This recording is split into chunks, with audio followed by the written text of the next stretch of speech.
A West Monroe church is returning to the pews this Sunday for in-person worship. They went back to virtual services a few weeks ago as COVID-19 numbers grew. Since Phase 2 started, they've gone back and forth between in-person and virtual worshiping. The priest says the constant back and forth has brought a learning opportunity for the church. NBC 10's Hunter Elise has the story.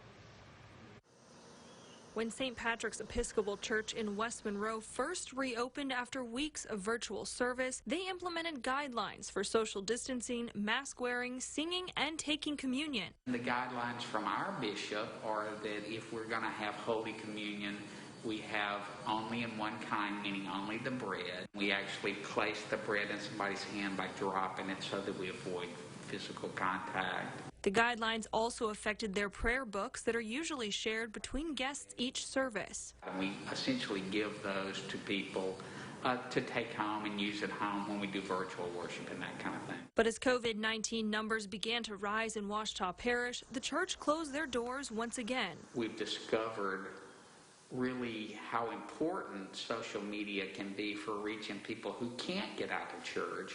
With Facebook and Zoom, we're reaching people we never reached before. So the crowds have been bigger, but they're virtual. While there is a lot of uncertainty with reopening and closing again, Stodgel says the past few months have been a big learning experience. The church is going to continue to worship in the ways that we can, and this is teaching us some new tricks that are going to remain in the life of the church even if we go back to what looked like old normal. In West Monroe, Hunter Elise, NBC 10, your local news leader.